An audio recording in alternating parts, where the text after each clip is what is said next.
The first time my smartwatch buzzed at me and proudly announced, "You hit your stand goal," I laughed out loud, alone and in my kitchen, because that meant I was being applauded for standing up. Somewhere along the line, I went from being a grown woman with responsibilities to a Tamagotchi that needed to be poked every hour so that I wouldn't die. And of course, like a good little digital pet, I felt proud of myself. I stood up. Good job, Emily. That tiny moment was when I realized just how deep this thing runs. Because I'm not immune to it, I still track my steps, I still let this little ring boss me around, I catch myself doing slow laps around my living room at 11:47 p.m. whispering, "Just 300 more." And that's what today's episode is about, how one number created out of thin air became the closest thing that we have to the universal wellness gospel. Welcome to Lies We Bought. Because they sold it, we bought it, and now we're unpacking it. You've heard it for years. Get your steps in, aim for 10,000. 10,000 is the magic number. 10,000 equals health. 10,000 equals discipline. 10,000 means you're doing life correctly. But here's the twist. 10,000 was never medical, never scientific, and never proven. It was marketing. A marketing idea from the 1960s that walked so far and so fast that it circled the planet before science even had time to lace up its shoes.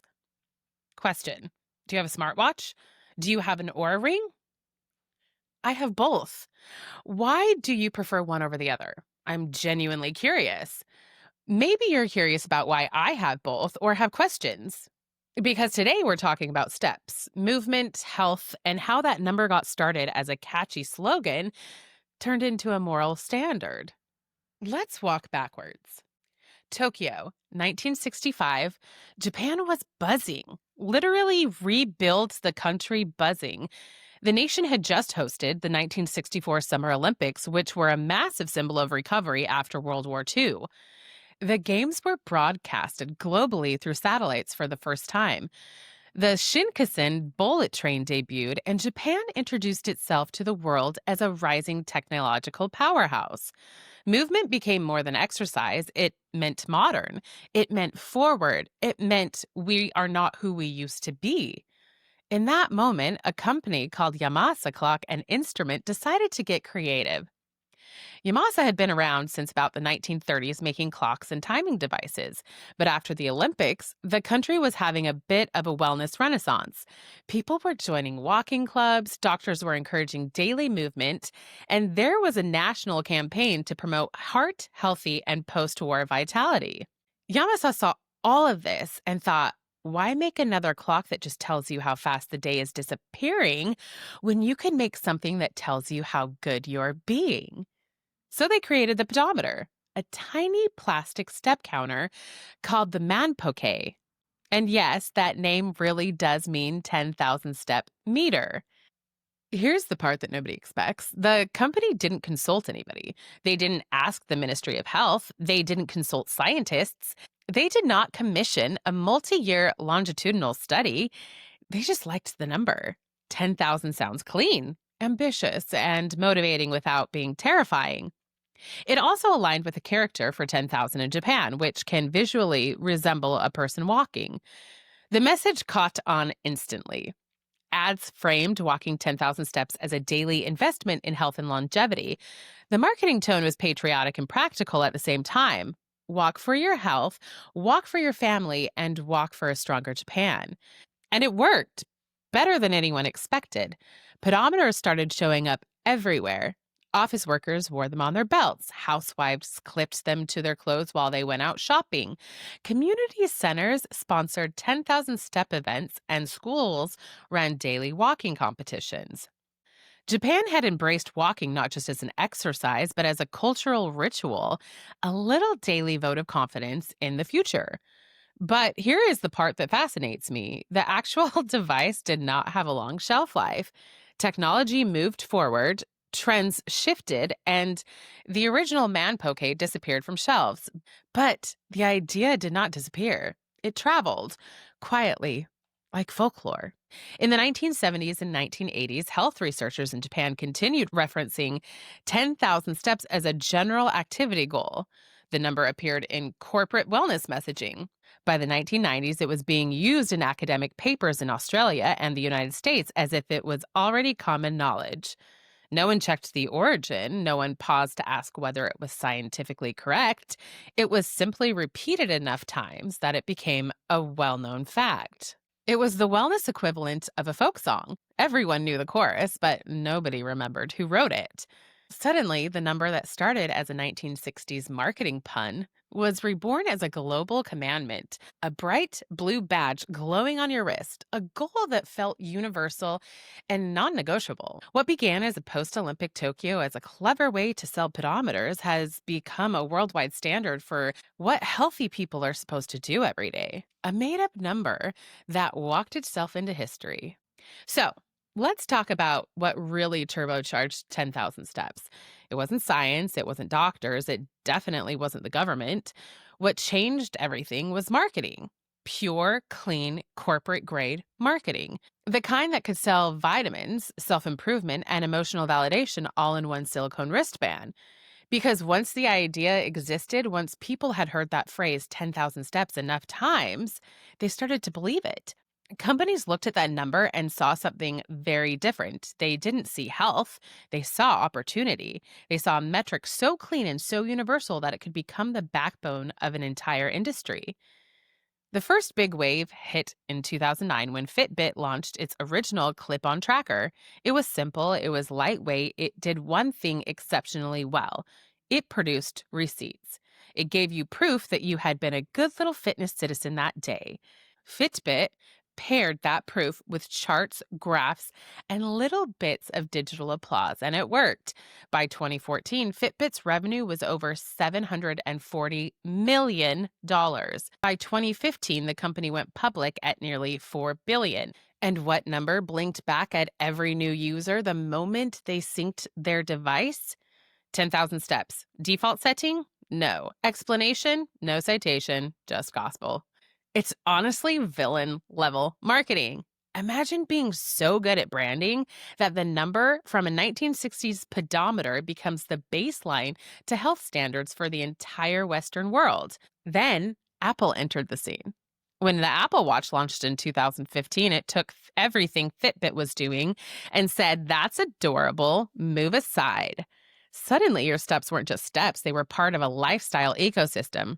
You weren't just walking, you were closing rings, the serious kind, the sacred ones, the rings that reduced grown adults to pacing in airports, marching in circles around their living room and whispering, "I refuse to break this streak on a Wednesday." Nike jumped in too, Adidas jumped in, New Balance jumped in. If you had feet, someone was going to try and sell you something for them. Gym chains began hosting 10K steps challenges. Corporate employees rolled step competitions to boost wellness engagement. Schools adopted step counts for PE goals, and insurance companies offered discounts if you hit daily step averages. Yes, insurance companies. The people who love nothing more than a chart, they saw 10,000 steps and thought, beautiful. How do we monetize on that? This is the part that most people don't realize. The real gold mine wasn't the watches, it was the data. Every step you take, every flight of stairs, every heart rate spike, every moment you chose to walk instead of sit, all of it becomes behavioral data. It shows how you move, where you move, when you move, whether you're consistent, whether you're stressed, whether you're sleeping enough, whether you are well. Companies anonymize and package this data and use it for research, product development, advertising insights, insurance modeling, and much more. And the more addicted we became to tracking steps, the more data we produced. We're not just customers, we are content. And of course, the messaging wasn't just about health. Marketing never stays in its lane. It always reaches for morality. It always wants virtue points. Suddenly, 10,000 steps wasn't just a goal, it was a personality trait. If you hit it, You were disciplined, successful, organized. If you didn't, you were sluggish, you were falling behind, you were living a life free of rings and therefore free of any meaning. That quiet sense of guilt was not an accident. Guilt is one of the most profitable emotions in advertising. Joy is nice, but it ends. Satisfaction ends. Guilt never ends. And better yet, guilt keeps you coming back for upgrades. A better device, a better app, a new shoe, a premium subscription, a smarter watch, a challenge program, a wellness retreat, and so on and so forth. This is how a single number became a global business model. 10,000 steps provided structure. It gave brands something to build around. It gave them the finish line so that they could sell product to work towards. It was a perfect closing loop, convincing people that they're not moving enough, providing the tool that shows them proof, use the proof to encourage more movement, sell more tools, collect more data. The number didn't need to be real, it just needed to feel real. By late 2010, 10,000 steps was everywhere. Even research papers started referencing it, not as a myth, but as an existing standard. A number invented to sell pedometers in 1965 had quietly become the baseline for what we call a healthy day. And that is the power of marketing at its most elegant and its most invisible. Once the world believes a number, the number becomes truth, right? Now, here's where the story takes a turn. Because if marketing built the myth, you would think science would have been standing nearby, ready to raise its hand and say, "Excuse me, sorry, hello." But where did this number actually come from? Nope, science was late. Science showed up like a guest who missed the invitation, arriving after dessert and said, "So, what are we talking about?" For decades, nobody in the scientific community even questioned the 10,000 step rule. Not because it was proven, not because it was researched, simply because it had been repeated so many times that everyone assumed that it was true. By the time researchers finally took a look, 10,000 steps had already become law. Doctors were recommending it, wellness blogs were preaching it, your watch was buzzing about it, just trying to hit a number that was never grounded in biology. Then, in 2019, Harvard Medical School came in like, "Okay, everyone, calm down. Let's actually run the numbers." Their study, published in JAMA Internal Medicine, followed more than 16,000 older women over several years. They used accelerometers instead of self-reporting logs, which is most important because humans lie. Not maliciously, just in general, we exaggerate, we round up. We assume that walking from the couch to the fridge can count as a moderate cardio. Harvard tracked actual steps, real ones, and the results were surprising. Health benefits started showing up around 4,400 steps a day. The risk of early mortality dropped sharply.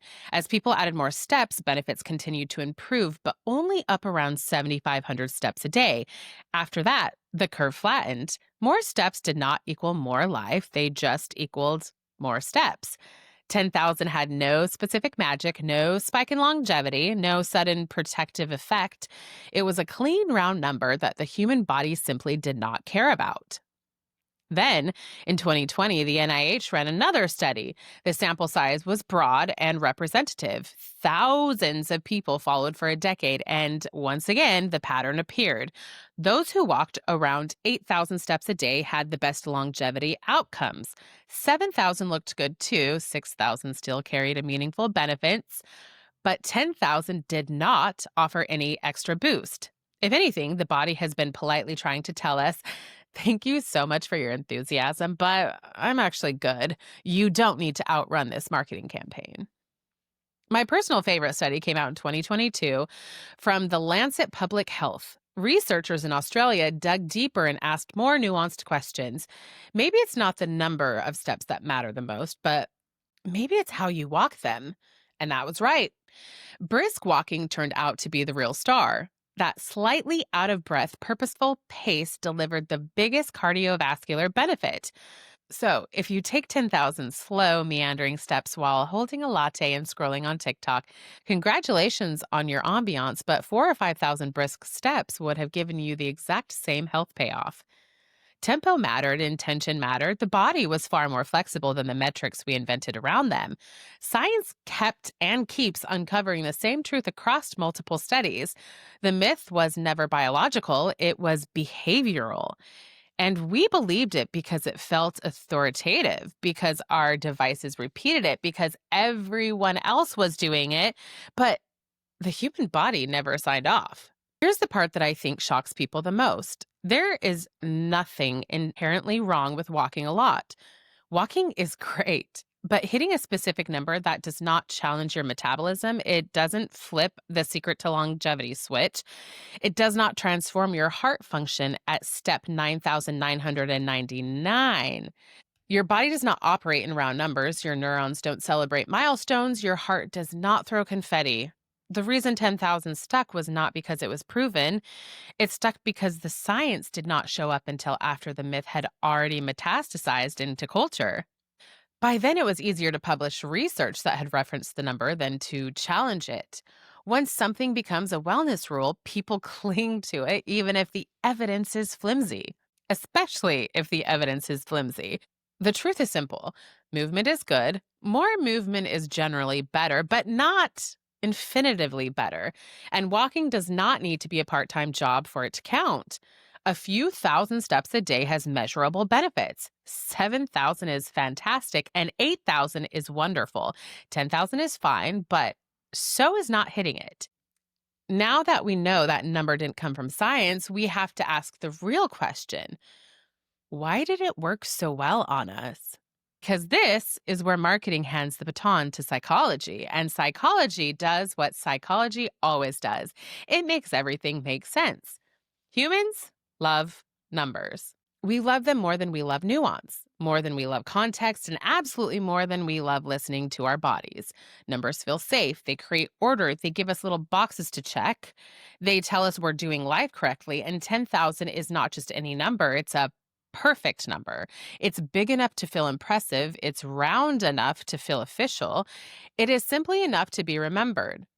If Yamasa had named their pedometer the 7,300 step meter, absolutely nobody would be bragging about their step count at brunch. So, there's something called the goal gradient effect. Researchers notice that people sped up their efforts the closer that they get to the finish line. The end goal acts like a magnet that pulls you forward. Loyalty cards do this all the time. Coffee shops give you that little punch card with one stamp already filled because your brain likes feeling closer to completion than you actually are. Fitness trackers took that idea and sprinkled digital fairy dust on top of it. Every buzz, every little vibration, every ring turning green, blue, or pink, every tiny firework that pops up on your screen, none of this is random. Your brain loves a finish line. Your brain loves completing something, and your watch knows that. So when you get close to 10,000 steps, your brain leans in, you speed up, you push harder, you start pacing while brushing your teeth. You take the long way around the kitchen. You start power walking through Target like it's an Olympic trial. That is the goal gradient effect. You are not being motivated, you're being magnetized. But there's another layer that marketers absolutely adore, and that is the moral layer. At some point, 10,000 steps stopped being a fun challenge and became a character trait, the kind of thing that you use to measure whether or not someone is doing life right. You don't just say, I walked today. You say, I hit 10,000 steps. It sounds like achievement, discipline, and responsibility. And when you don't hit it, it feels like a tiny failure. The same kind of failure you felt in school when your teacher handed back the paper and said, you were so close. Even though in reality, missing 10,000 steps is not a moral event, it's just a day, but guilt is sticky and guilt sells. Wellness marketing learned a long time ago that if you attach morality to a metric, people will cling to that metric long after the meaning is gone. That is why calories became moral, why carbs became moral, why organic labels became moral, why blue check marks on app became moral. We're constantly raking our worth using numbers someone else made up. 10,000 became righteous diagnosed as wellness. The numbers worked because it was tidy. Humans are overwhelmed. We have jobs, families, stress, 47 open browsers on a tab if you're in marketing. We are drowning in decisions. So when a device hands us a nice round number and says, do this and you're good, we grab onto it like a flotation device. 10,000 steps gave us structure. It gave us something to aim for. It gave us a story to attach to our day. That is what psychology does best. It turns the messy parts of being a human into something measurable. If you have listened to the show for a while, you already know the pattern. Marketing rarely starts with a solution. It always starts with a problem you didn't know you had and then offers a cure. Before 10,000 steps, nobody was worried that they weren't walking enough. But once that number existed, suddenly everybody felt behind. This is the magic trick. Turn a vague insecurity into a measurable failure, then sell a tool that solves it. Because I'm very much living inside this world I'm describing. I wear an Oura ring and I wear an Apple Watch. I close my rings almost every day, and when I do, my watch celebrates me more enthusiastically than my two dogs when I walk through the front door, which, if you have ever met my dogs, it's a level of excitement that is usually reserved for soldiers returning home from war. I'm not observing this phenomenon from afar. I'm recording from the center of it. In fact, as soon as I am done recording this video, I will be walking to my desk treadmill. This is where I write my scripts, edit my videos, answer emails, and occasionally talk myself out of buying another vintage magazine on Etsy. And my treadmill walking creates a unique little problem. My Apple Watch doesn't count steps unless my arms are swinging. It needs drama. It needs Broadway level choreography. So when I'm typing or editing or doing anything remotely productive, my legs can be moving like I'm training for the Olympics, but my watch thinks that I'm lying motionless on a fainting couch. So what do I do as a resourceful millennial woman? I strap my Apple Watch to my ankle like a very motivated pirate. I have slipped that thing onto my ankle during Zoom calls, on the couch, in the kitchen, and if someone rang my doorbell in one of those moments, I would look like I was not legally allowed to leave my property. But at least the steps count. Meanwhile, my coach, Tori, from Ever So Fit, is probably listening to this episode right now, shaking her head because she has spent months encouraging me to move, to lift, to stay consistent, to show up for myself. And she's right. Movement matters, strength matters, and health matters. But what I have learned is the meaning has to come from me, not from the metric. I can enjoy closing my rings without worshiping them. I can love the little burst of confetti without letting it dictate whether I feel successful. I can walk because it helps me think and breathe and reset, but not because my devices demand evidence of my existence. Walking genuinely makes me feel better. I get my best ideas on that treadmill, and sometimes entire episodes come together because I'm pacing like a Victorian heroine trying to work through the plot twist of my own life. And sometimes I simply walk because it keeps me calm. It grounds me and it connects me to my body in a way that nothing else does except for possibly deadlifting 200 pounds. The difference now is that I am not chasing 10,000 steps to prove something. I am not trying to earn gold stars from a watch. I am moving because movement feels good. So yes, you may catch me with my watch on my ankle. You may catch me refreshing my stats. You may catch me doing little embarrassing things around my kitchen while reheating leftovers. But at least now the why behind it is different. The 10,000 step stories is one of those moments where you can really see how simple an idea becomes cultural truth. A company in 1960s Japan wanted to sell pedometers. They picked a number that sounded inspiring, and somehow that number ended up living on your wrist, in your phone, in your guilt, and in your evening laps around the basement. It traveled across decades, it jumped continents, it crawled into our psychology, and it settled into our identity. None of it was based on biology. It was a story, a very good, sticky one, a story that promised structure and simplicity, and a sense that if you're just hitting this number, you're doing enough. Walking is good. Movement is good. You don't need 10,000 steps to be healthy. You don't need a ring or a watch to validate your worth. You do not need permission from an algorithm to feel better about yourself. What matters is how movement feels in your real life, not how it looks in your data. But once you see it for what it is, you get to choose a new story. Maybe the real goal is not 10,000 steps. Maybe it is the honest, intentional step at a time. Maybe it's learning to move because you want to, not because you're being graded. And maybe your body has always known what it needs. The marketing just talked a little louder. Another lie bought and sold, and now one maybe you can finally retire. Next time we're tackling the label that turned your vegetables into divas. Let's just say it's the big O without the climax.